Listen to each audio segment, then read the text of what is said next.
Hi viewers, welcome to TSAT. December 2022లో ఉన్నటువంటి important dates, ముఖ్యమైన తేదీలు, దాంతోపాటుగా మరి కొన్ని ఇతర అంశాలుతో పాటుగా మనకి ప్రాంతీయ అంశాలు అండ్ వార్తల్లో వ్యక్తులు, ఇలాంటి అన్ని సంబంధించినటువంటి అప్డేట్స్ని, డిసెంబర్లో జరిగినటువంటి పరిణామాలని, యొక్క ఇంపార్టెంట్ డేట్స్, ఇతరములు మరియు ఇలాంటి అన్నిటి కూడా ఇందులో డిస్కస్ చేసుకునే ప్రయత్నం చేద్దాం. ఇందులో మొదటి అంశం అండి, డిసెంబర్ 1.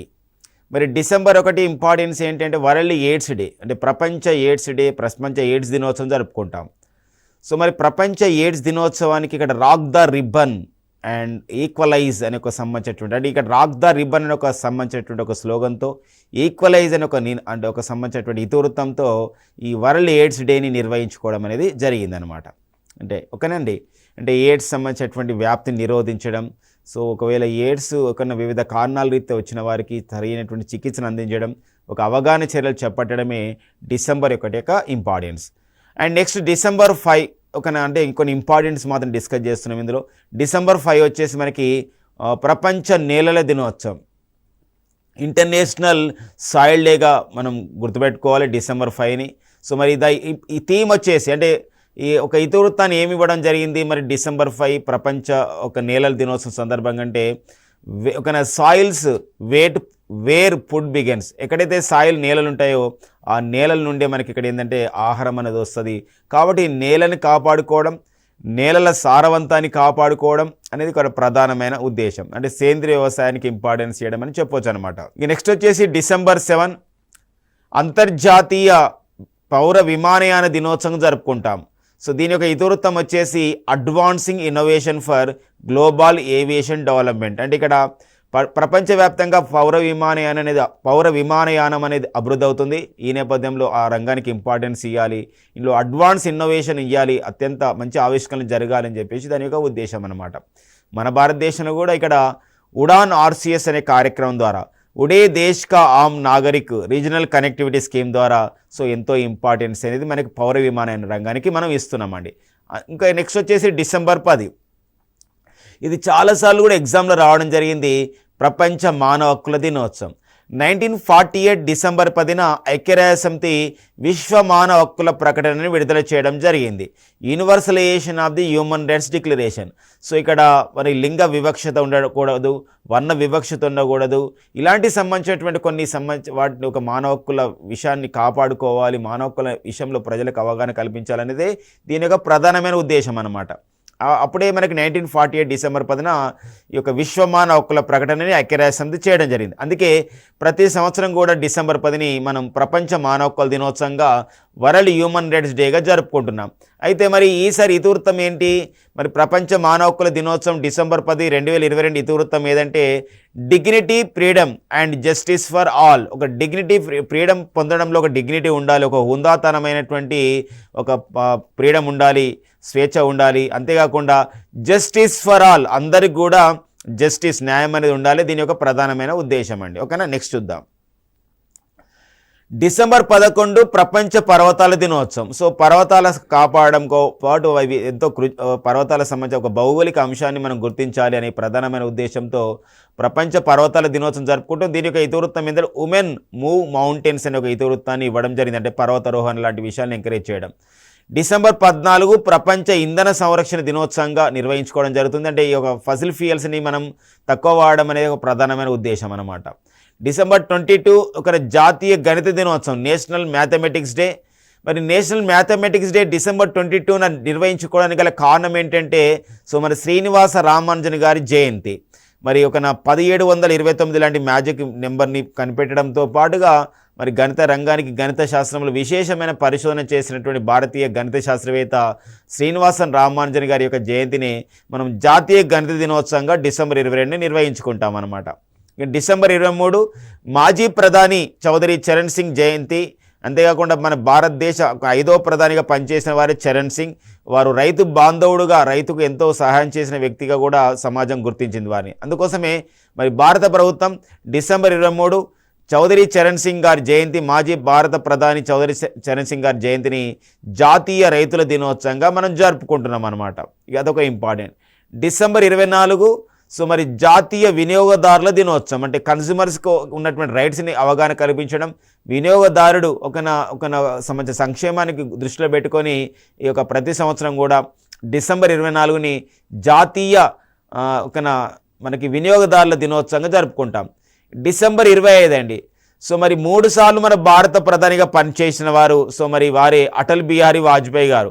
మరి భారతరత్న అవార్డు గ్రహీత అటల్ బిహారీ వాజ్పేయి గారు.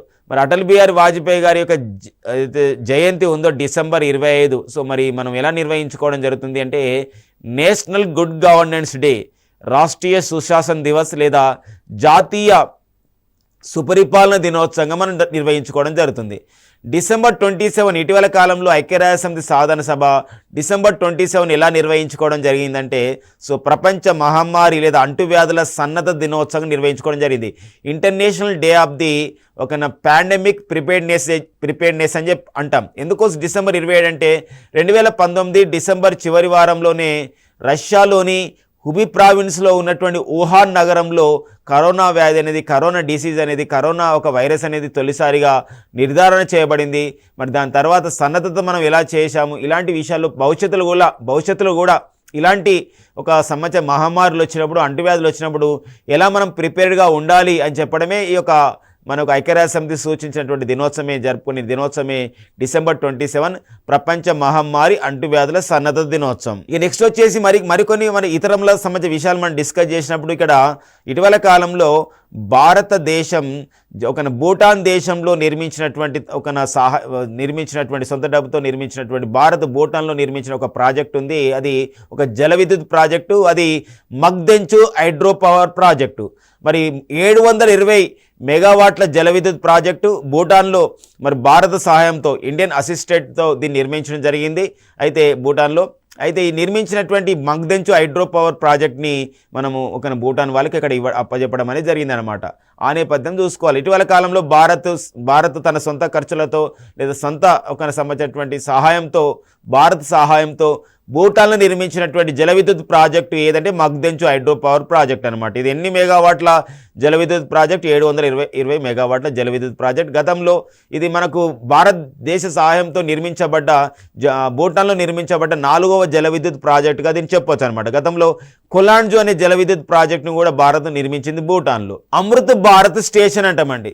భారతదేశంలో రైల్వే స్టేషన్లలో మోడర్నైజేషన్ చేయాలి, ఆధునీకరణ చేయాలనే ఒక ప్రధానమైన ఉద్దేశంతో కేంద్ర రైల్వే శాఖ ప్రారంభించిన కార్యక్రమమే అమృత్ భారత్ స్టేషన్ అనే కార్యక్రమం అనమాట. ఇక నెక్స్ట్ వచ్చేసి మనకి ministry of the road transport highways అంటే కేంద్ర రోడ్లు రవాణా జాతీయ రహదారుల మంత్రిత్వ శాఖ ఒక నివేదిక విడుదల చేసింది. 2021 సంవత్సరంలో ప్రమాదాల స్థాయి ఎలా ఉందని. దాన్ని మనం రోడ్ యాక్సిడెంట్ ఇన్ ఇండియా 2021 అనే రిపోర్ట్ విడుదల చేస్తే ఇందులో 2019తో పోలిస్తే దేశంలో 8.1% ఏం చేయడం జరిగింది, తగ్గడం జరిగింది. సో ఈ యొక్క సంబంధించినటువంటి ఈ రోడ్లు అంటే యాక్సిడెంట్ తగ్గాయని చెప్పొచ్చు అనమాట. ఎందుకోసం అంటే ఇక్కడ జాతీయ రహదారుల నిర్మాణం జరుగుతుంది.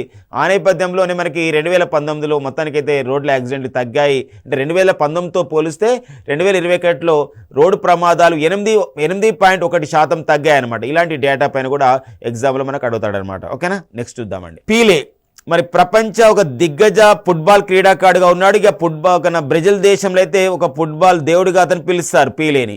మరి అలాంటి పీలే సో మరి మరణించడం జరిగింది క్యాన్సర్ వ్యాధితో. మరి వీరు 1958, 1962, 1970 సో ఈ సంబంధించినటువంటి మూడు ఈ యొక్క ఈవెంట్లలో 3 పిఫా కప్పులలో ఈరోజు మనకు బ్రెజిల్ గెలిచింది. మొత్తం పిఫా కప్ని, ప్రపంచ ఫుట్బాల్ కప్ని 5 సార్లు గెలిస్తే 3 సార్లు కూడా పీలే యొక్క పాత్ర అనేది ఉందన్నమాట బ్రెజిల్ గెలవడానికి. ఆ నేపథ్యంలో వీరు చనిపోవడం అనేది ఇక్కడ అభిమానులకి చాలా బాధాకరమైన విషయంగా ఫుట్బాల్ అభిమానులకు చెప్పొచ్చు అనమాట. ఇక నెక్స్ట్ వచ్చేసి మనకి డాక్టర్ సి రంగరాజన్ గారు రాసిన పుస్తకం. రిజర్వ్ బ్యాంక్ ఆఫ్ ఇండియా మాజీ గవర్నర్, ఉమ్మడి ఆంధ్రప్రదేశ్ గవర్నర్గా పనిచేసినటువంటి వారే డాక్టర్ సి రంగరాజన్. పేరొందినటువంటి ఒక ఆర్థికవేత్త. వీరు ఒక పుస్తకం రాశారు, forks in the road my days at RBI and beyond. అంటే ఏదైతే నేను ఆర్బీఐ గవర్నర్గా పనిచేశానో మరి ఆర్బీఐ గవర్నర్గా పనిచేసినటువంటి పరిస్థితులపైన ఒక బుక్ రాయడం జరిగిందనమాట. ఇక నెక్స్ట్ మరో అంశం అండి, మన తెలంగాణకు చెందినటువంటి ఒక సాహిత్యవేత్త. మరి 2019 సంవత్సరంలో వీరికి పద్మశ్రీ అవార్డు అనేది కూడా రావడం జరిగింది. సో వీరు శ్రీ భాష్యం విజయసారథి గారు సో వృద్ధాప్యం కారణంగా మరణించడం జరిగింది. జరిగింది. నెక్స్ట్ వచ్చేసి మనకి నెక్స్ట్ వచ్చేసి మనం చూసినట్లయితే ఒక అవార్డు అండి. అంటే ఇక్కడ అవార్డ్స్ విషయం RRR సినిమా యొక్క అవార్డ్స్ అనేది ప్రపంచవ్యాప్తంగా వస్తూ ఉన్నాయి. ఈ మధ్య కాలంలోనే గోల్డెన్ గ్లోబ్ అవార్డు కూడా RRR సినిమాకి వచ్చింది.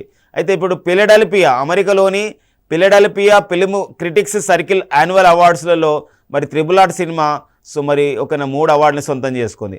Best foreign language film, best cinematography and best original score and soundtrack విభాగంలో RRR సినిమా అనేది రావడం జరిగింది. ఒక పాన్ వరల్డ్ స్థాయి సినిమాకి వెళ్ళడం జరిగింది. మన టాలీవుడ్ చిత్రమైనటువంటి RRR, రాజమౌళి దర్శకత్వం వహించినటువంటి RRR సినిమా.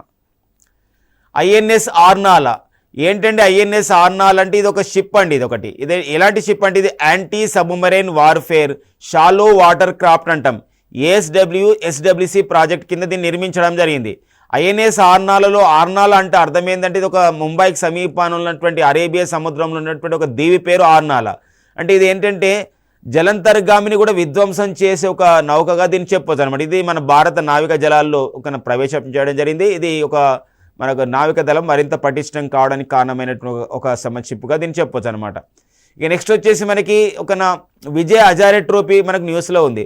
2022 సంవత్సరానికి సంబంధించినటువంటి విజయ్ హజారే ట్రోఫీ మనకి ఫైనల్ మ్యాచ్ అనేది నరేంద్ర మోడీ క్రికెట్ స్టేడియంలో జరిగింది. మనకి అహ్మదాబాద్లో గుజరాత్లో మరి సౌరాష్ట్ర మహారాష్ట్ర టీం మధ్య జరిగింది. అయితే ఇందులో మరి విజేతగా నిలిచినటువంటి టీం వచ్చేసి సౌరాష్ట్ర, రన్నరప్గా మహారాష్ట్ర ఉంది. విజయ్ హజారే ట్రోఫీలో ఒక రికార్డు ఉంది. ఏంటంటే మహారాష్ట్ర క్యాప్టెన్ అయితే రితురాజ్ గైక్వాడ్ ఉన్నాడు. ఇతను మరి ఓవర్ కంటే మనకు ఆరు బాళ్ళు ఉంటాయి, కానీ మనకి ఇక్కడ ఓవర్లో మరి గరిష్టంగా చేయాల్సిన కోర్సు 36, కానీ ఇక్కడ ఏంటంటే మరి 7 బాల్స్ పడ్డాయి వివిధ కారణాల రీత్యా. ఆ నేపథ్యంలో మరి 7 బాళ్ళకి 6 రన్లు చేసి మొత్తం 42 పరుగులు చేయడం జరిగింది. రితురాజ్ గైక్వాడ్ ఒక రికార్డు సాధించడం జరిగింది విజయ్ హజారే ట్రోఫీలో. నెక్స్ట్ వచ్చేసి అమెరికాలో మరి జనవరి 6 కమిటీ అనేది మనకు న్యూస్లో ఉంది. అమెరికా అధ్యక్షుడిగా మరి 2016లో జరిగినటువంటి అమెరికా అధ్యక్ష ఎన్నికల్లో అమెరికా అధ్యక్షుడిగా డొనాల్డ్ ట్రంప్ పైన జో బైడెన్ గెలిచాడు. కానీ డొనాల్డ్ ట్రంప్ తన యొక్క ఓటమిని అంగీకరించలేదు. ఆ నేపథ్యంలో డొనాల్డ్ ట్రంప్ వారి యొక్క మద్దతుదారులు అంతా కలిసి ఈ అమెరికాలోని క్యాపిటల్ హిల్ బిల్డింగ్ పైన దాడి చేశారనమాట. అది జనవరి 6 రోజు జరిగింది. అయితే దానిపైన అధ్యయనం చేయడానికి ఒక కమిటీని వేస్తే అది జనవరి 6 కమిటీగా రూపొందించుకుంది. జనవరి 6 కమిటీ ఒక రిపోర్ట్ ఇచ్చింది. ఈ యొక్క అమెరికాలోని క్యాపిటల్ హిల్ బిల్డింగ్ పైన దాడి జరిగింది డొనాల్డ్ ట్రంప్ మద్దతుదారులతో, కాబట్టి భవిష్యత్తులో జరగబోయే అమెరికా అధ్యక్ష ఎన్నికల్లో డొనాల్డ్ ట్రంప్ పాల్గొనకుండా చేయాలని ఒక నివేదికలోని సారాంశం అనమాట. అది ఇంకా ఆమోదించాల్సి ఉంది. మొత్తానికైతే జనవరి 6 కమిటీ అనేది మనకి న్యూస్లో అనేది ఉండడం జరిగింది. ఏ దేశానికి చెందిందంటే అది అమెరికా దేశానికి చెందింది.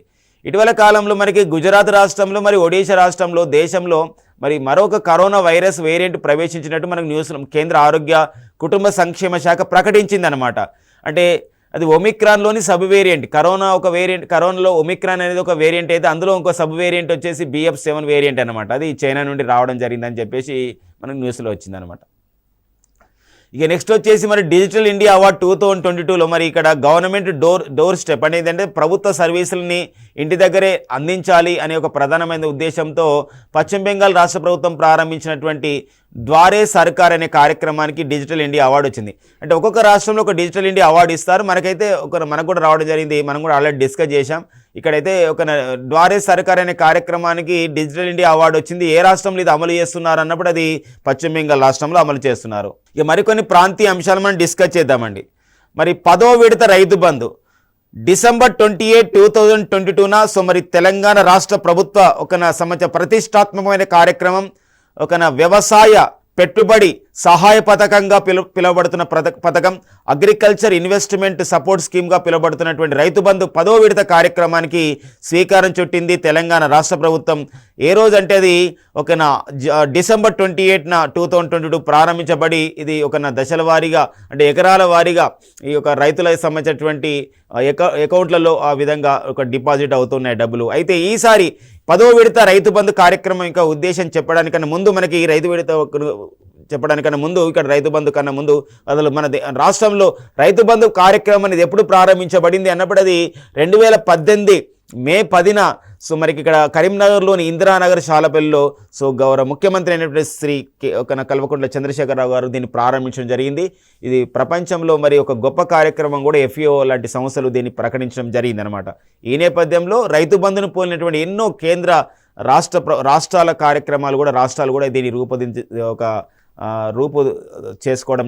రూపుదిద్దుకోవడం జరిగింది. రైతు బంధు స్ఫూర్తితో వివిధ రాష్ట్రాల్లో మరి కార్యక్రమాలు కూడా ప్రారంభించబడ్డాయి. అయితే మరి 10వ విడత రైతు బంధు కార్యక్రమం విశేషాలు మనం చూసినట్లయితే మొత్తం ఎంతమంది లబ్ధిదారులకి ఇస్తున్నారు ఈసారి అంటే ఎంత అంటే 70.54 లక్షల మంది రైతులకి ఈసారి రైతు బంధుని ఇస్తున్నారు. అంటే ప్రతి ఎకరానికి 10,000 రూపాయలు ఇస్తారు. అయితే ఒకసారి అయితే 2 విడతలకి ఇస్తారు కాబట్టి 5,000 రూపీస్ మనకి అకౌంట్లో పడతాయి ఎకరానికి. అయితే చిన్న గుంట భూమి ఉన్న కూడా ప్రతి రైతు కూడా ఇది వస్తున్నాయి ఈ సంబంధించిన రైతు బంధు. అయితే ఇక్కడ చూసినట్లయితే ఎన్ని లక్షల ఎకరాలకు రైతు బంధు వర్తిస్తుంది ఈసారి అంటే 53.53 లక్షల ఎకరాలకు రైతు బంధు ఇస్తున్నారు ఈసారి. మరి అంతేకాకుండా ఎన్ని లక్షల మంది రైతులు బెనిఫిట్ పొందుతున్నారు తెలంగాణకు సంబంధించిన వారంటే ఇక్కడ 70.54 లక్షల మంది లబ్ధిదారులు ఉన్నారు. ఎన్ని కోట్ల రూపాయలను వారి అకౌంట్లలో డిపాజిట్ చేయబోతున్నారంటే 7,676.61 కోట్లు ఆ విధంగా డిపాజిట్ చేయబోతున్నారు రైతు బంధు ద్వారా. ఓకేనండి, ఇది రైతు బంధుకు మరొక పేరు ఏంటంటే అగ్రికల్చర్ ఇన్వెస్ట్మెంట్ సపోర్ట్ స్కీమ్, వ్యవసాయ పెట్టుబడి సహాయ పథకంగా పిలుస్తాం. మరి వరంగల్ ప్రాంతీయ పరిశోధన కేంద్రం వాళ్ళు వరంగల్ కంది 2 అనే పేరుతో వరంగల్ కంది 2 అనే పేరుతో ఒక వరంగల్ కందులు అనే ఒక వెరైటీని వాళ్ళు వంగడాన్ని తయారు చేయడం జరిగింది. దానికి శాస్త్రీయంగా ఏమని పిలుస్తామంటే WGR 255. WG అంటే ఇక్కడ ఏంటంటే వరంగల్ అంటాం, R అంటే ఏంటంటే రెడ్ గ్రామ్ అనమాట, 255 రకం అనమాట. ఇది మనం గుర్తుపెట్టుకోవాలి. ఇటీవల కాలంలో మనకు తాండూరు కందికి GA ట్యాగ్ వచ్చేంత గుర్తింపు పొందిందో ఇటీవల కాలంలో ఒక WGR 255 అనే వెరైటీని వరంగల్ ప్రాంతీయ పరిశోధన కేంద్రం వాళ్ళు తయారు చేశారు ఈ వంగడాన్ని. అది ఏ పంటకు సంబంధించిందంటే అది కంది పంటకు సంబంధించింది. ఓకేనండి, నెక్స్ట్ చూద్దాం. కేంద్ర ప్రభుత్వం భూగర్భ జలమట్టాలపై ఒక నివేదిక విడుదల చేయడం జరిగింది. అంటే 2021 సెప్టెంబర్ నుండి 2022 నవంబర్ ఈ మధ్యకాలంలో విడుదల చేసిన రిపోర్ట్ అండి ఇది. అంటే ఈ మధ్యకాలంలో అంటే ఇది తయారు చేసిన రిపోర్ట్గా చెప్పొచ్చు. దేశంలో అయితే జలమట్టాలపైన మనం చూసినట్లయితే భారతదేశంలోని అతి తక్కువ జలమట్టాలు పడిపోయినటువంటి జిల్లాగా కర్నూలు జిల్లా, ఆంధ్రప్రదేశ్లోని కర్నూలు జిల్లా గుర్తించబడింది. 30.74 మీటర్లు అక్కడ జలమట్టాలు పడిపోయినాయి. మన తెలంగాణ రాష్ట్రంలో చూస్తే రంగారెడ్డి, మెదక్ జిల్లాలో జలమట్టాలు కొద్దిగా పడిపోయినాయని చెప్పేసి నివేదిక సారాంశం. మరి అంతేకాకుండా భూగర్భ జలమట్టాలపై కేంద్ర ప్రభుత్వ నివేదికలో ఇదొక మరొక అంశం కూడా న్యూస్లో ఉంది. ఏంటంటే గుజరాత్, గోవా మరియు తెలంగాణ రాష్ట్రాల్లో ప్రతి వ్యక్తికి కూడా ఒక 40 లీటర్ల శుద్ధి నీరుని అందిస్తున్నారు ప్రతిరోజు అని చెప్పేసి ఒక నివేదిక సారాంశం. ఎందుకోసం అంటే కేంద్ర ప్రభుత్వ కార్యక్రమం అయితే జలజీవన్ అభియాన్ ద్వారా గుజరాత్లో, గోవాలో అలాంటి కార్యక్రమం నిర్వహిస్తున్నారు. తెలంగాణ రాష్ట్రంలో అయితే ఇక్కడ మిషన్ భగీరథ ద్వారా ఈ కార్యక్రమాన్ని నిర్వహిస్తున్నారు. మంచినీటిని ఒక కుళాయిల ద్వారా, ఒక ట్యాపుల ద్వారా, నల్లాల ద్వారా అందించే కార్యక్రమం అనమాట.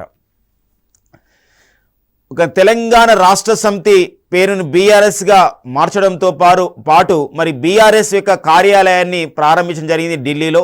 మరి ఢిల్లీలో సర్దార్ పటేల్ రోడ్లో మరి డిసెంబర్ 14, 2022న రాష్ట్ర ముఖ్యమంత్రి కేసీఆర్ గారి చేత ఈ డిసెంబర్ 14, 2022న ఢిల్లీలో ఈ కార్యాలయం ప్రారంభించబడింది. భారత రాష్ట్ర సమితి కార్యాలయం. ఆబ్కి బార్ కిసాన్ సర్కార్ అనే ఒక పేరుతో ఒక నినాదంతో అక్కడ ఈ దాన్ని ప్రారంభించడం జరిగింది, ఈ పార్టీని, జాతీయ పార్టీని. ఓకేనండి, ఆ నేపథ్యం గమనించాలి. డేటు, ఆ ప్రాంతం ఎక్కడ ఉంది కూడా అడిగే అవకాశం ఉంది. అంతేకాకుండా మరొక గిరిజన సంబంధించిన జాతరకి పేరు పొందింది నాగోబా జాతర. అయితే ఈ నాగోబా జాతరలో మనకి ప్రధానంగా నాగోబా ఆలయం ఉంటుంది. ఈ నాగోబా ఆలయాన్ని నిర్మించడం జరిగింది, అది ప్రారంభించారు ఆదిలాబాద్ జిల్లాలోని కేస్లాపురంలో. మరి నాగోబా, సుత్తిక ఆలయాల్ని ఆ విధంగా మేస్రం వెంకట్రావు వంశస్థులు దీన్ని ప్రారంభించడం అనేది జరిగింది. ఎక్కడ ప్రారంభించారు ఆ నేపథ్యాన్ని మనం చూసుకోవాల్సిన అవసరం అనేది ఉంటుంది. కైకాల సత్యనారాయణ గారు సో మరి టాలీవుడ్ నటుడిగా ఎంతో గొప్ప పాత్రలను పోషించడం జరిగింది కైకాల సత్యనారాయణ గారు. వారు వృద్ధాప్యం కారణంగా మరణించడం జరిగింది. కైకాల సత్యనారాయణ గారు తొలిసారిగా నటించినటువంటి సినిమా వచ్చేసి సిపాయి కూతురండి. ఇక నెక్స్ట్ వచ్చేసి తెలంగాణ గురుకుల పాఠశాలకు సంబంధించిన సైనిక విద్యార్థి అండి. సైనిక గురుకుల పాఠశాలలో చదువుతున్నటువంటి రుక్మాపూర్ సైనిక పాఠశాలలో చదువుతున్నటువంటి ఆవుల ఉమాకాంత్ NDA ఎగ్జామ్ రాసి NDA ద్వారా తను ఫ్లయింగ్ ఆఫీసర్గా శిక్షణ పొందడానికి సంబంధించినటువంటి పరీక్షని ఉత్తీర్ణుని కావడం జరిగింది. అంటే ఇక్కడ ఏంటంటే తెలంగాణ రాష్ట్ర ప్రభుత్వం ప్రతిష్టాత్మకంగా నిర్వహిస్తున్నటువంటి గురుకుల పాఠశాలల్లో విద్యార్థులు అనేది సంబంధించినటువంటి ఫలాలు అనేది ఈ విధంగా వస్తున్నాయని చెప్పేసి ఈ సందర్భంగా మనం చెప్పొచ్చు అనమాట. ఆ నేపథ్యాన్ని కూడా అడుగుతున్నాడు. ఈ నెక్స్ట్ వచ్చేసి ఆపరేషన్ ధృవ. ఇది ఉమ్మడి కరీంనగర్ జిల్లా ఒక పోలీసు వాళ్ళు పోలీస్ డిపార్ట్మెంట్ వాళ్ళు నిర్వహిస్తున్నటువంటి ఒక కార్యక్రమంగా చెప్పొచ్చు. ఎవరైతే ఇసుక బట్టీల్లో పనిచేస్తున్నారో కార్మికులు వారి పిల్లలు అనేది మళ్ళీ అక్కడ వాళ్ళకి ఖచ్చితంగా ఒక విద్యను అందించాలనే ఉద్దేశంతో ఒక డిజిటల్ పాఠాలు నేర్పిస్తున్నారు. అంటే ఇసుక బట్టీల్లో పనిచేసే కార్మికుల యొక్క పిల్లలకి డిజిటల్ పాఠాలను బోధిస్తూ ఇక్కడ కరీంనగర్ పోలీస్ డిపార్ట్మెంట్ వాళ్ళు అలా చేస్తున్నారు. అది దానికి ఏమని పేరు పెట్టారంటే ఆపరేషన్ ధ్రువ అని పేరు పెట్టడం జరిగింది. కేంద్ర సుగంధ ద్రవ్యాల బోర్డు అండి, అంటే సెంట్రల్ స్పైసెస్ బోర్డు సభ్యులుగా తెలంగాణకు చెందినటువంటి ధర్మపురి అరవింద్ అండ్ ఒక ఆంధ్రప్రదేశ్ చెందినటువంటి ఒక వల్లభనేని బాలశౌరి వీళ్ళిద్దరు కూడా లోకసభ సభ్యులు ఇందులో సభ్యులుగా నియమితులు కావడం అనేది జరిగిందనమాట. అదొక ఇంపార్టెన్స్ ఉంటుంది. ఇక తెలంగాణ రాష్ట్ర నీటిపారుదల అభివృద్ధి సంస్థకి నూతన చైర్మన్గా సముద్రాల వేణుగోపాలాచారి నియమితులు కావడం జరిగిందనమాట. ఇక నెక్స్ట్ వచ్చేసి డిసెంబర్ 2022లో మన వార్తల్లో వ్యక్తులుగా ఉన్నటువంటి అంశాలను మనం చూద్దామండి. అనిల్ కుమార్ లహోతి కేంద్ర రైల్వే బోర్డుకి నూతన చీఫ్ ఎగ్జిక్యూటివ్ ఆఫీసర్గా చైర్మన్గా నియమితులు కావడం జరిగింది. అనిల్ కుమార్ లహోతి వినయ్ కుమార్ త్రిపాఠి స్థానంలో వీరు నియమితులు కావడం అనేది జరిగింది. అండ్ నెక్స్ట్ వచ్చేసి ఎన్సిబిసి జాతీయ వెనుకబడిన తరగతుల లేదా జాతీయ వెనుకబడిన తరగతుల కమిషన్ చైర్మన్ అని చెప్పొచ్చు అనమాట. ఎన్సిబిసి అంటే national commission on the backward classes.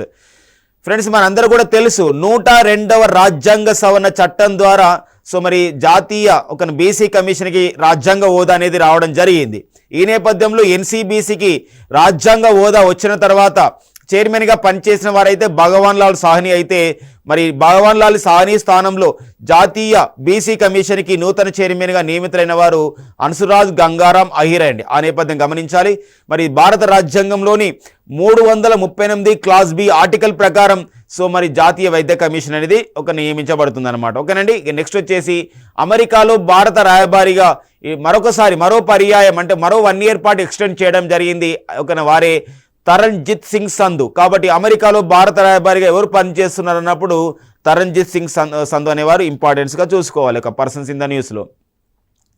అంతేకాకుండా కేంద్ర విదేశాంగ కార్యదర్శిగా భారత విదేశాంగ కార్యదర్శిగా యూనియన్ ఎక్స్టర్నల్ అఫేర్స్ సెక్రటరీగా పనిచేస్తున్నటువంటి వినయ్ మోహన్ కాత్రా వీరి యొక్క పదవి కాలాన్ని కూడా మరో సంబంధించినటువంటి 1 year ఎక్స్టెండ్ చేయడం అనేది జరిగింది. కాబట్టి మనకి న్యూస్లో ఉంటారు రాబో మనకు పోటీ పరీక్షల్లో ప్రజెంట్ కేంద్ర విదేశాంగ మంత్రి అంటే సుబ్రహ్మణ్యం జయశంకర్ గారు అండ్ కేంద్ర విదేశాంగ కార్యదర్శి వచ్చేసి ఎవరంటే వినయ్ మోహన్ క్వాత్రా.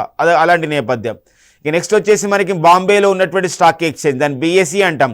బాంబే స్టాక్ ఎక్స్చేంజ్కి MD మరియు CEOగా managing director and chief executive ఆఫీసర్గా సుందర్ రామమూర్తి గారు నియమితులు కావడం అనేది జరిగిందండి. అదే నేపథ్యం. మరి జాతీయ గణాంక కమిషన్ ఉంటుంది, దాన్ని మనము national statistical commission of India అంటాం.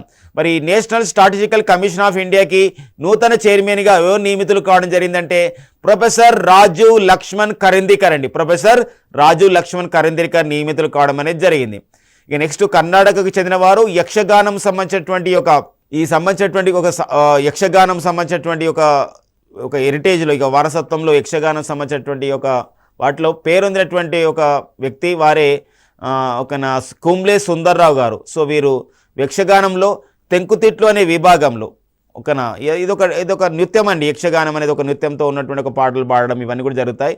మరి యక్షగానంలో పేరొందినటువంటి కుంబ్లే సుందర్రావు గారు వృద్ధాప్యం కారణంగా మరణించడం జరిగింది. ఇటీవల మరణించిన కుంబ్లే సుందర్రావు గారు ఏ రంగంలో పేరొందారంటే యక్షగానంలో పేరొందడం జరిగిందనమాట. గుజరాత్ ముఖ్యమంత్రిగా మరొక పర్యాయం ఎన్నిక కావడం జరిగింది భూపేంద్ర పటేల్ అండి. మరి డిసెంబర్లో భారత ఎన్నికల సంఘం 2 రాష్ట్రాల శాసనసభ ఎన్నికల ఫలితాన్ని ప్రకటించడం జరిగింది. ఒకటి హిమాచల్ ప్రదేశ్, మరొకటి గుజరాత్. మరి గుజరాత్కి మొత్తం 182 ఎమ్మెల్యే స్థానాలకు గాను 156 స్థానాలు గెలుచుకుంది భారతీయ జనతా పార్టీ. వరుసగా 7వసారి గుజరాత్లో భారతీయ జనతా పార్టీ ప్రభుత్వం ఏర్పడింది. దీనికి మరో పర్యాయం 2వసారి గుజరాత్ నూతన ముఖ్యమంత్రిగా మరి భూపేంద్ర పటేల్ నియమితులు కావడం జరిగిందనమాట. మొత్తం 182 స్థానాలకు గాను 156 స్థానాలు బీజేపీ గెలుచుకుంది. అయితే మరి గుజరాత్ ప్రస్తుత ముఖ్యమంత్రి భూపేంద్ర పటేల్ ఏ నియోజకవర్గం నుండి గెలిచాడు అని చెప్పేసి అన్నప్పుడు వారు మరి గట్లోడియా నియోజకవర్గం నుండి గెలవడం జరిగింది. గుజరాత్కు భూపేంద్ర పటేల్ ఎన్నో ముఖ్యమంత్రి అంటే 18వ ముఖ్యమంత్రి. అండ్ నెక్స్ట్ వచ్చేసి హిమాచల్ ప్రదేశ్ యొక్క మొత్తం శాసనసభ స్థానాలు 68. అయితే ఇందులో కాంగ్రెస్ పార్టీ గెలుచుకుంది 40. మరి కాంగ్రెస్ పార్టీకి చెందినటువంటి సుఖ్వీందర్ సింగ్ సుఖు మరి హిమాచల్ ప్రదేశ్కి 15 ముఖ్యమంత్రిగా నియమితులు కావడం జరిగింది. సుఖ్వీందర్ సింగ్ సుఖు మరి హిమాచల్ ప్రదేశ్లో ఏ నియోజకవర్గం నుండి గెలిచాడన్నప్పుడు నదౌన్ అనే నియోజకవర్గం నుండి గెలవడం జరిగింది. సులోచన చవాన్ వీరు మహారాష్ట్రలోని లావణి అనే ఒక సంబంధించిన గాయని, లావణి సంగీతంలో పేరొందిన వారు, లావణి సంబంధించిన ఆటలు మరి వీరు క్వీన్ ఆఫ్ ది లావణిగా గుర్తించబడ్డవారు. వీరు ఇటీవల మరణించడం జరిగిందనమాట. అండ్ కేంద్ర పరిశ్రమలు వాణిజ్య శాఖ పరిధిలో పనిచేస్తున్నటువంటి డిపిఐఐటి విభాగానికి నూతన డైరెక్టర్గా రజత్ కుమార్ షైని నియమితులు కావడం జరిగింది. డిపిఐఐటి అనగా department for the promotion industry and internal trade అని పిలుస్తామండి. అండ్ ప్రముఖ వయోలిన్ విద్వాంసురాలైనటువంటి ద్వారం మంగతాయారు ఇటీవల మరణించడం జరిగింది. ఆ నేపథ్యాన్ని కూడా గమనించాల్సిన అవసరం ఉంటుంది. ఇటీవల మరణించిన ద్వారం మంగతాయారు అనేవారు ఏ సంబంధించిన సంగీత విభాగంలో పేరొందారంటే వయోలిన్. అండ్ నెక్స్ట్ వచ్చేసి మనకి లియో వరాద్కర్. ఐర్లాండ్ దేశ ఒక ప్రధానిగా 2వసారి నియమితులు కావడం జరిగింది లియో వరాద్కర్. వీరి యొక్క ప్రత్యేకత ఏంటంటే వీరు భారత సంతతికి చెందిన వ్యక్తి. ఇటీవల భారత సంతతి వ్యక్తి అయినటువంటి లియో వరాద్కర్ మరి ఏ దేశ ప్రధానిగా నియమితులు కావడం జరిగిందంటే ఐర్లాండ్ దేశ ప్రధానిగా నియమితులు కావడం జరిగింది. నెక్స్ట్ వచ్చేసి మనకి గుజరాత్లో వడోదరలో ఉన్నటువంటి నేషనల్ రైల్వే ట్రాన్స్పోర్ట్ ఇన్స్టిట్యూట్ పేరుని గతిశక్తి విశ్వవిద్యాలయంగా మార్చారు. మరి గతిశక్తి విశ్వవిద్యాలయానికి ఛాన్సలర్గా కేంద్ర రైల్వే శాఖ మంత్రి అశ్విని వైష్ణవ్ నియమించారు. అశ్విని వైష్ణవ్ కేంద్ర మరి ఒక రైల్వే శాఖ మంత్రి వీరిని గతిశక్తి విశ్వవిద్యాలయానికి ఛాన్సలర్గా నియమించారు. మరి గతిశక్తి విశ్వవిద్యాలయానికి వైస్ ఛాన్సలర్గా ఎవరు నియమించడం జరిగిందంటే డాక్టర్ మనోజ్ చౌదరి గారిని నియమించడం జరిగింది. నెక్స్ట్ వచ్చేసి మనకు సిరిల్ రామపోసా న్యూస్లో ఉన్నాడు. సిరిల్ రామపోసా దక్షిణాఫ్రికాకి వరుసగా 2వసారి వారు అధ్యక్షుడు కావడం అనేది జరిగింది. ఇటీవల కాలంలో దక్షిణాఫ్రికాకు వరుసగా 2వసారి అధ్యక్షుడైన సిరిల్ రామపోసా సంబంధించిన పార్టీ ఇక్కడ మనకి ఆఫ్రికన్ కాంగ్రెస్ పార్టీ. నెక్స్ట్ వచ్చేసి మనకి బైరాన్ సింగ్ రాథోడ్ అండి. మరి బైరాన్ సింగ్ రాథోడ్ పేరొందినటువంటి ఒక సైనికుడిగా ఎంతో విశేషమైన కృషి చేయడం జరిగింది. 1971లో భారత్ పాకిస్తాన్ యుద్ధ సమయంలో ఈ లోంగేవాలా పోస్ట్ వద్ద వీరోచితంగా పోరాడిన వ్యక్తి బైరాన్ సింగ్ రాథోడ్. వీరిపైన బార్డర్ అనే ఒక బాలీవుడ్ సినిమాను కూడా తీయడం జరిగింది. వీరు ఇటీవల కాలంలో వృద్ధాప్యం కారణంగా మరణించడం జరిగిందండి. నెక్స్ట్ వచ్చేసి మనకి బెంజమిన్ నెతన్యాహు. ఇజ్రాయెల్కి మరో పర్యాయం వీరు బెంజమిన్ నెతన్యాహు నియమితులు కావడం జరిగింది. వీరు లికుడ్ పార్టీకి చెందినవారు. బెంజమిన్ నెతన్యాహు ఇటీవల బేబీ మై స్టోరీ ఆత్మకథ కూడా వీరు విడుదల చేసుకున్నారు బెంజమిన్ నెతన్యాహు. అండ్ నెక్స్ట్ వచ్చేసి మనకి ఫిజీ దేశ నూతన ప్రధానిగా ఇటీవల నియమితులైన వారు ఎవరండి? సితివేని రెబూకా. ఆ నేపథ్యం కూడా గమనించాలండి. ఫ్రెండ్స్ ఇవ్వండి మనకి డిసెంబర్ 2022లో జరిగినటువంటి ముఖ్యమైన తేదీలు, ఇతర అంశాలతో పాటుగా ప్రాంతీయ అంశాలని మరి వార్తల వ్యక్తులను డిస్కస్ చేసుకోవడం జరిగింది. పోటీ పరీక్షల కోణంలో మరి ప్రతి అంశాన్ని ఆ విధంగా ఇస్తున్నటువంటి ఛానల్ టీశాట్ ఛానల్. ఈ నేపథ్యంలో మీరు టీశాట్ను చూస్తూ మీ యొక్క పోటీ పరీక్షల ప్రిపరేషన్ మరింత వేగవంతం చేసుకోండి. Thank you friends and all the best.